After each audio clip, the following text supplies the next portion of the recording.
பரப்பளவும் சுற்றளவும். இருபரிமாண உருவங்களின் பரப்பளவும் சுற்றளவும் இப்பொழுது பார்க்க போகிறோம். முதலில் வட்டம். வட்டத்தின் பரப்பளவு πr² சதுர அலகுகள். வட்டத்தின் சுற்றளவு 2πr அலகுகள். வட்டத்தின் பரப்பளவு πr² சதுர அலகுகள். சுற்றளவு 2πr அலகுகள். அடுத்ததாக அரைவட்டம். அரைவட்டத்தின் பரப்பளவு πr²/2 சதுர அலகுகள். அரைவட்டத்தின் பரப்பளவு πr²/2 சதுர அலகுகள். இந்த அரைவட்டத்தில் வில்லின் நீளமானது πr அலகுகளாகும். எனவே அரைவட்டத்தின் சுற்றளவு πr கூட்டல் r கூட்டல் r, அதாவது πr + 2r அல்லது π + 2 × r அலகுகள் என்று எழுதலாம். அரைவட்டத்தின் சுற்றளவு π + 2 × r அலகுகள். அடுத்ததாக கால்வட்டம். கால்வட்டத்தின் பரப்பளவு πr²/4 சதுர அலகுகள். கால்வட்டத்தின் பரப்பளவு πr²/4 சதுர அலகுகள். இந்த கால்வட்டத்தில் வில்லின் நீளம் πr/2 அலகுகள்.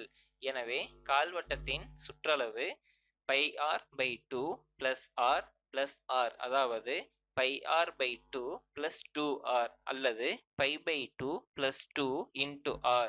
கால்வட்டத்தின் சுற்றளவு π/2 + 2 × r அலகுகள். அடுத்ததாக வட்டக்கோண பகுதி. ஒரு வட்டத்தின் மையக்கோணம் 360 டிகிரி. வட்டமானது n அளவுள்ள வட்டக்கோண பகுதிகளாக பிரிக்கப்பட்டால் இந்த வட்டக்கோண பகுதியின் மையக்கோணமானது 360 டிகிரி n. வட்டக்கோண பகுதியின் மையக்கோணம் 360 டிகிரி n. இந்த வட்டக்கோண பகுதியில் வில்லின் நீளம் L = θ/360 டிகிரி × 2πr அலகுகள். வட்டக்கோண பகுதியின் வில்லின் நீளம் L = θ/360 டிகிரி × 2πr அலகுகள். இந்த வட்டக்கோண பகுதியின் பரப்பளவு θ/360 டிகிரி × πr² சதுர அலகுகள். வட்டக்கோண பகுதியின் பரப்பளவு θ/360 டிகிரி × πr² சதுர அலகுகள். இங்கு தீட்டாவும் ஆரும் கொடுக்கப்பட்டால் இந்த ஃபார்முலாக்களை பயன்படுத்தலாம். அடுத்ததாக r அலகு ஆரமுள்ள ஒரு வட்டத்தை n சம பாகங்களாக பிரித்தால், அதாவது இங்கு n-ம் r-ம் கொடுக்கப்பட்டால் வட்டக்கோண பகுதியின் வில்லின் நீளம் L = 1/n × 2πr அலகுகள். L = 1/n × 2πr அலகுகள். வட்டக்கோண பகுதியின் பரப்பளவு 1/n × πr² சதுர அலகுகள். அடுத்ததாக L-ம் r-ம் கொடுக்கப்பட்டால் வட்டக்கோண பகுதியின் பரப்பளவு L × r/2 சதுர அலகுகள். L × r/2 சதுர அலகுகள். வட்டக்கோண பகுதியின் சுற்றளவு P = L + 2r அலகுகள். அதாவது வில்லின் நீளம் L, ஆரங்கள் r + r, so L + 2r என்று எடுத்துக்கொள்ளலாம். வட்டக்கோண பகுதியின் சுற்றளவு P = L + 2r அலகுகள். அடுத்ததாக செங்கோண முக்கோணத்தின் பரப்பளவு. செங்கோண முக்கோணத்தில் இதை அடிப்பக்கம் எனவும் இதை உயரம் எனவும் எடுத்துக்கொள்வோம். அடிப்பக்கத்தை B எனவும் உயரத்தை h எனவும் எடுத்துக்கொள்வோம். செங்கோண முக்கோணத்தின் பரப்பளவு ½ × b × h சதுர அலகுகள். அரை × அடிப்பக்கம் × உயரம். அடுத்ததாக சுற்றளவு. 3 பக்க அளவுகளின் கூடுதல். முக்கோணம் என்றால் 3 பக்க அளவுகளின் கூடுதல் எனவும், நாற்கரம் என்றால் 4 பக்க அளவுகளின் கூடுதல் எனவும் சுற்றளவை எழுதுவோம். அடுத்ததாக அடிப்பக்கமும் உயரமும் கொடுக்கப்பட்டால் முக்கோணத்தின் பரப்பளவு எவ்வாறு காண்பது என்று பார்க்க போகிறோம். இந்த முக்கோணத்தில் அடிப்பக்கம் B, உயரம் h ஆகும். அடிப்பக்கமும் உயரமும் கொடுக்கப்பட்டால் முக்கோணத்தின் பரப்பளவு ½ × b × h சதுர அலகுகள். சுற்றளவு 3 பக்க அளவுகளின் கூடுதல். அடுத்ததாக சமபக்க முக்கோணம். சமபக்க முக்கோணத்தில் 3 பக்க அளவுகளும் சமம். இதை h என எடுத்துக்கொள்வோம். சமபக்க முக்கோணத்தில் h இன் மதிப்பானது √3/2 × a அலகுகள் ஆகும். இங்கு √3 இன் மதிப்பு தோராயமாக 1.732 ஆகும்.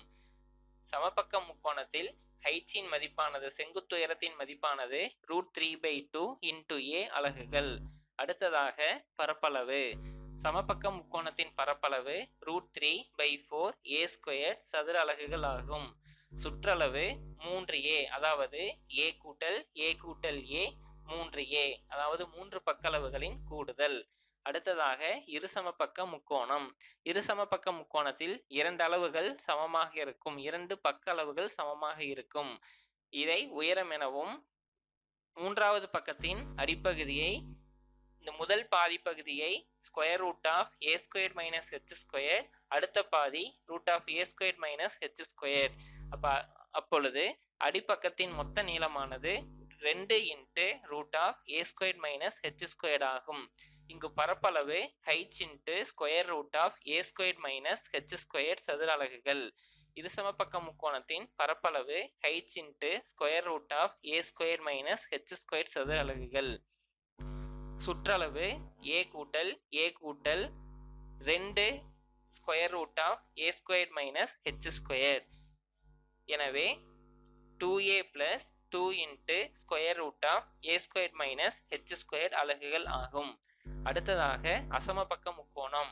அசமபக்க முக்கோணத்தில் 3 பக்க அளவுகளும் வெவ்வேறான அளவுகளை கொண்டிருக்கும்.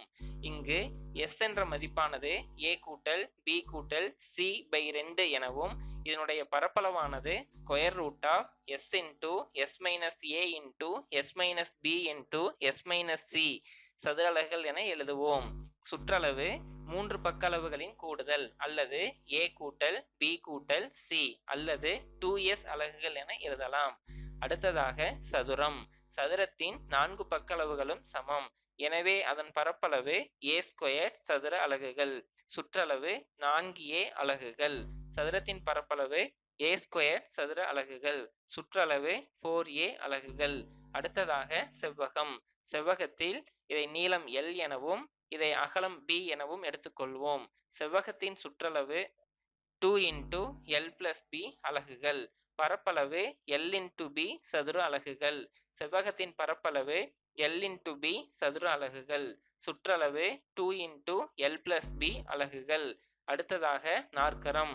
நாற்கரத்தில் இதை மூலைவிட்டம் எனவும், இவற்றை செங்குத்து உயரங்கள் எனவும் எடுத்துக்கொள்வோம். மூலைவிட்டத்தை d எனவும், மூலைவிட்டத்திலிருந்து அதற்கு எதிரே உள்ள உச்சி புள்ளிகளுக்கு வரையப்படும் செங்குத்து உயரங்களை h1 மற்றும் h2 எனவும் எடுத்துக்கொள்வோம். நாற்கரத்தின் பரப்பளவு ½ × d × h1 + h2 சதுர அலகுகள்.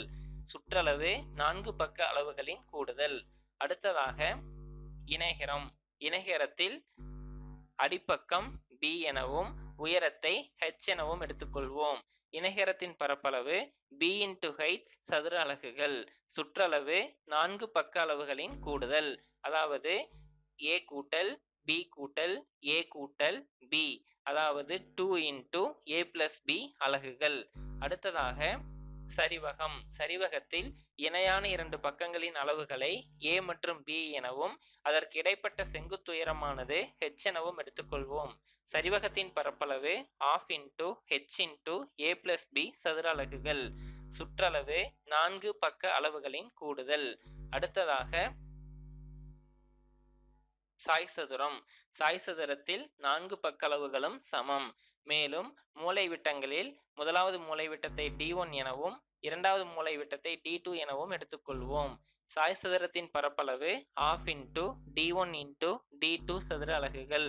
சுற்றளவு 4 பக்க அளவுகளின் கூடுதல், அதாவது a கூட்டல் a கூட்டல் a கூட்டல் a 4a அலகுகள் ஆகும். இப்பொழுது அனைத்து சூத்திரங்களையும் ஒரு முறை திருப்புதல் செய்வோம். முதலாவது, வட்டத்தின் பரப்பு πr² சதுர அலகுகள். வட்டத்தின் சுற்றளவு 2πr அலகுகள். அரைவட்டத்தின் பரப்பளவு πr²/2 சதுர அலகுகள்.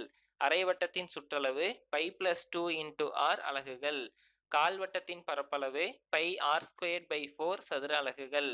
கால்வட்டத்தின் சுற்றளவு π/2 + 2 × r அலகுகள். அடுத்ததாக வட்டக்கோண பகுதி. தீட்டா மற்றும் r கொடுக்கப்பட்டால் வட்டக்கோண பகுதியில் வில்லின் நீளம் L θ/360° × 2πr அலகுகள்.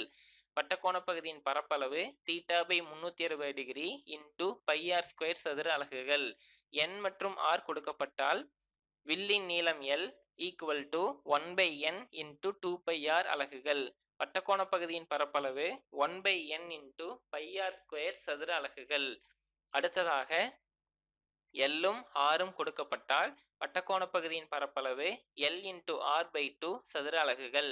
வட்டக்கோண பகுதியின் சுற்றளவு P ஈக்குவல் டு L+2r அலகுகள். அடுத்ததாக செங்கோண முக்கோணத்தின் பரப்பளவு ½ இன்டு b இன்டு h சதுர அலகுகள். செங்கோண முக்கோணத்தின் சுற்றளவு 3 பக்க அளவுகளின் கூடுதல்.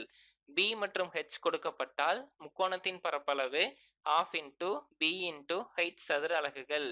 சுற்றளவு 3 பக்க அளவுகளின் கூடுதல். அடுத்ததாக சமபக்க முக்கோணம். சமபக்க முக்கோணத்தின் பரப்பளவு √3/4 இன்டு a² சதுர அலகுகள். சமபக்க முக்கோணத்தின் சுற்றளவு 3a, அதாவது 3 பக்க அளவுகளின் கூடுதல். அடுத்ததாக இருசமபக்க முக்கோணத்தின் பரப்பளவு h இன்டு √a² - h² சதுர அலகுகள். சுற்றளவு 3 பக்க அளவுகளின் கூடுதல், அல்லது 2a + 2 இன்டு √a² - h² அலகுகள். அடுத்ததாக அசமபக்க முக்கோணம்.